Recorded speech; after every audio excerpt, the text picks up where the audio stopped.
De la naissance d'un enfant au transfert d'un patrimoine, chaque situation est unique et mérite d'être bien vulgarisée par des conseillers dans le domaine. Voici la chronique des bonsconseils.com avec Éric Veilleux et Bernard Paquette, conseillers en sécurité financière chez Des Bons Conseils Incorporés. Ouais, on va avoir besoin de bons conseils parce qu'il y a tellement de choses à savoir, il y a tellement d'affaires qu'on connaît pas en sécurité financière.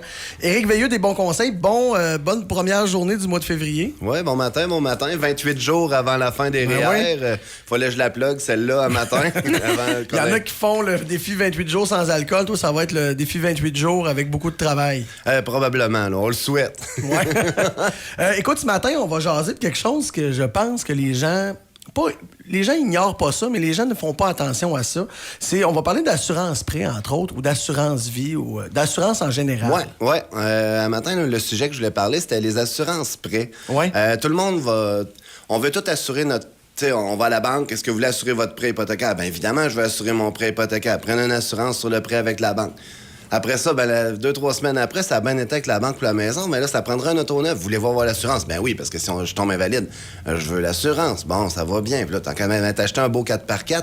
La roulotte arrive. Veux-tu assurer les prêts sur ta roulotte? Ben évidemment.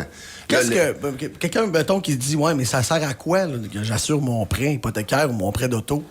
Bien, on le sait, t'as deux choix. Il y a premièrement la partie assurance vie. Si tu décèdes demain matin, tu veux que la dette se claire, tu veux que l'engagement, tu laisses pas ça à ta famille, à ta femme, à tes enfants ou à mon oncle, peu importe ta succession. Mauvaise surprise un peu, hein? Puis il y a surtout le bout qu'on pense pas souvent, mais que je pense le plus important, c'est l'invalidité.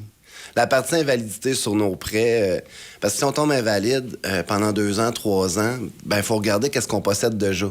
La première chose, c'est ça. Parce qu'en invalidité, souvent, les gens ont une assurance salaire au travail. Oui. Fait que la première chose à regarder, c'est qu'est-ce que je possède avant d'en racheter. Puis on le dit souvent à nos clients, avant d'acheter de l'assurance, il faut que vous ayez une analyse de vos besoins financiers. Puis quand on va aller acheter, mettons, notre auto, on va aller acheter notre maison, eux autres, ils feront pas une analyse de vos besoins financiers. Ils vont dire, veux-tu couvrir le prêt? Puis le réflexe de dire, hey, j'ai eu mon prêt, je vais dire oui, parce qu'eux autres m'ont accordé mon prêt. Oui. Donc, c'est un oui instantané. Ils te posent 3 questions et tu es assuré. Mais si tu regardes avec les institutions, mettons comme les grandes compagnies d'assurance, quand tu veux assurer un prêt invalidité, tu veux assurer un prêt vie, tu as des questionnaires de quasiment genre 100 questions à remplir. Puis après ça, ils vont dire c'est beau, t'es couvert. Okay. Donc, la question qu'on a à se poser quand on remplit une assurance créance, c'est quand j'ai répondu à ces 3 questions-là, est-ce que je suis vraiment couvert? Parce que souvent, on lit pas les petites lignes, les conditions préexistantes, parce que dans les contrats, il y a souvent des 2 ans, ce qu'on appelle les conditions préexistantes. Si tu as été malade de cette maladie-là dans les 2 dernières années, puis tu tomberais invalide des 2 premières années, il te couvre pas. C'est un préex. Souvent, tu seras pas couvert. Fait que ces petites lignes-là, il y a personne qui va te les lire dans les institutions financières, qui vont te les lire avec ton prêt automobile. Puis combien ça coûte? Combien ça coûte tout ça? Parce que il y a des frais reliés à ça qui sont astronomiques. Puis les gens prennent pas le temps. Je vais y aller juste sur un prêt auto parce que je pense que ça n'est une des choses que le monde ne regarde pas. Tu t'en vas chez le concessionnaire, bon, c'est beau, ton paiement à 395$, parfait. Après ça, tu dis, bon, master, on va regarder, veux-tu avoir l'assurance invalidité? Ben oui, absolument. Ben oui. Tu m'as dit oui pour le prêt, je vais prendre l'assurance, c'est sûr. Hey, c'est 15$ par semaine. Ah, ben OK, tu sais, on compte par semaine, mais tu te rends compte que tu as pris ton prêt sur 84 mois. Ouais, puis là, il est financé, lui aussi. Là. Ce montant-là, dites-vous que l'institution, dans le fond, le garage, eux autres, ils se la prennent tout de suite sur votre prêt. Donc, c'est si, mettons, tu avais un prêt de 50 000$, puis eux autres, ils ont calculé que l'assurance vie invalidité coûtait 5 000$. Ouais. Ben, ils vont prendre le 5 000$ puis ils vont le rajouter sur le prêt de ton véhicule. Donc, t'es déjà rendu avec une dette de 55 000$ sur ton véhicule, on est d'accord? Oui. Puis tu payes un taux d'intérêt là-dessus souvent. Si tu as un intérêt à 3-4% sur ton véhicule, ça veut dire que tu vas financer ton assurance prêt. Ça a fini de faire de l'argent beaucoup. Ben oui. Puis c'est des assurances qui doivent être annulées. Souvent, les gens vont retourner leur auto avant la fin. On le sait, les maladies du printemps embarquent, on retourne l'auto. Mais le concessionnaire a déjà été payé pour ça. L'assureur qui l'a vendu a été payé. Si vous ne pensez pas aller réclamer cet argent-là que vous avez payé, ben c'est de l'argent que vous perdez. Il y a des barèmes de dire si tu te cancelles en dedans de 3 mois, on va te redonner tant d'argent. Si tu cancelles au bout de tant de mois, on va redonner tant d'argent. Puis oubliez pas, c'est le créancier qui va être remboursé. Vous ne recevrez pas un chèque dans vos poches à canceller l'assurance. Mais ils te le diront pas, là. Ben non, mais c'est correct que le créancier soit remboursé si tu décides de la canceller, que tu as fait tes devoirs, qu'il y a un conseiller qui te l'a donné. Parce que tu vas payer moins d'intérêt. Puis on le sait, c'est l'intérêt qui est le problème souvent, là. Si, mettons, je vais acheter un auto, là. Oui. Puis, je décide, ça va, l'assurance prêt, l'assurance invalidité. Je suis déjà couvert ailleurs. Est-ce que les assurances, en général, l'assurance prêt et l'assurance invalidité peuvent s'appliquer sur une nouvelle voiture? Bien, tout ce que tu possèdes, dans le fond, si tu as une assurance salaire, on s'entend que si je te donne, t'as une assurance qui couvre 100% de ton salaire, si tu tombes invalide, logiquement, tu devrais être capable de faire tes paiements. Mais il y a des frais supplémentaires. On ne se cachera pas, les frais de déplacement si tu es malade à l'hôpital, les frais de médicaments supplémentaires. Mais il y a moyen d'avoir une assurance qui est externe de tous ces prêts-là, que tu vas régler une fois dans ta vie, puis tu vas pouvoir la garder tout le temps. Voulez-vous avoir l'assurance? Non, j'en possède une, qui est extérieure de toutes les banques puis toutes les institutions financières. Parce que tu prends une hypothèque dans Banque X, puis au bout de 5 ans, tu dis « Hey, Banque Z me fait un taux d'intérêt de 1% moins élevé, je veux aller avec Banque Z. » Mais là, tu te rends compte qu'entre les deux, il t'a poussé un bras dans le front parce que tu n'es plus assurable.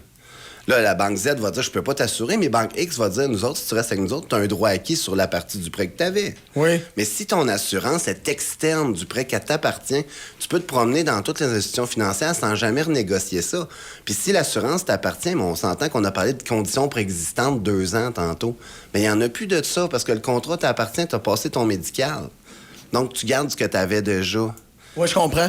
Puis y a-t-il une bonne différence de prix entre ces assurances externes-là versus l'assurance que tu vas financer sur ton prêt, mettons? D'un, sur le long terme, beaucoup, parce que les assurances, souvent, qu'on va prendre sur notre prêt, augmentent à tous les 5 ans pour une hypothèque, dépendamment des institutions financières. À chaque fois que tu vas renouveler, il augmente ton taux. Donc, tu as vieilli, ta santé a changé, donc le taux augmente.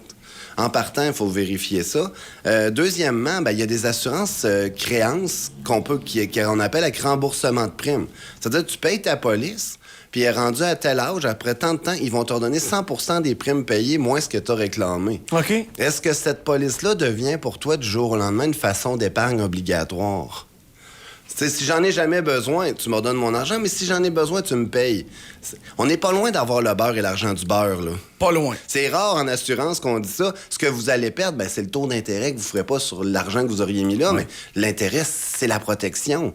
Donc, ce que je dis souvent aux gens, c'est faites le tour avant d'acheter quelque chose. Avant de dire oui à l'assurance, faites déjà le tour de ce que vous possédez. Mais il y en a plusieurs qui vont soit renouveler leur prêt hypothécaire parce que là, en plus, les taux sont historiquement bas. Il y a des gens qui renégocient les hypothèques, puis il y a des gens qui achètent aussi. Absolument. On le voit, là. Absolument. Fait que c'est peut-être important d'aller faire un tour chez vous puis de voir, regarde, voici mon scénario, je fais quoi? Bien, c'est ça. Laissez-nous vous mettre en image ce que vous possédez. C'est souvent ça. Je disais que votre conseiller, nous autres, le conseiller, c'est de prendre ce que vous possédez déjà, de vous le montrer, d'analyser votre besoin, d'analyser le budget, puis de le faire le tour, puis de proposer avec ce que vous possédez déjà. Ce qu'on aime le plus, c'est faire avec ce que vous possédez, pas défaire ce que vous avez. Fait que vous prenez un portrait global, puis en disant, bon, ben, mettons moi, là. Bon, ben, Nick, ce que je te conseille, c'est ces produits-là. Pour toi, ce serait avantageux pour telle raison. Oui, puis il n'y a pas de saveur de la semaine. Je le dis tout le temps, il n'y a pas de saveur de la semaine. Chaque client a un besoin différent. T'sais, oui, c'est pas parce que le beau-frère a pris ce qu'il appelle la grosse. Mon beau-frère a pris la grosse, je veux la grosse. C'est quoi la grosse assurance? Faut que ça fitte avec ton budget. C'est notre travail de trouver le besoin puis de trouver le produit qui va vous convenir. Tu le disais en début de chronique, Éric, c'est le temps des REER, là, c'est la course. Là. Oui. Ben, c'est le temps des REER pour pouvoir avoir le droit de cotiser à votre REER pour 2020 puis le déduire de vos impôts cette année jusqu'au 28 février. On dit tant que les REER, on peut les cotiser toute l'année, mais si vous voulez sauver de l'impôt, si vous avez eu de la PCU, si vous avez vendu des choses, regardez, faites le tour avec notre équipe. On va regarder si ça vaut la peine de cotiser. On a des plans sur bien des choses. On est capable de vous enrichir avec votre propre argent. Pour vous contacter, desbonsconseils.com. Oui. Sinon, il y a le numéro de téléphone. Sinon, notre Facebook, on va être à chronique, mais desbonsconseils.com, le numéro pour nous rejoindre est là. Merci, Éric Veilleux, toujours fort intéressant. Merci. Bonne journée. Salut. Desbonsconseils.com vous a été présenté par Éric Veilleux et son équipe située au 135-25 boulevard Lacroix à Saint-Georges. De la naissance d'un enfant au transfert d'un patrimoine, différentes stratégies s'offrent à vous. Parce que chaque situation financière est unique. vous devez vous assurer d'en tirer le maximum. Notre équipe d'expérience est là pour vous donner les bons conseils dont vous avez besoin. Communiquez avec nous au 228 72 24 ou desbonsconseils.com.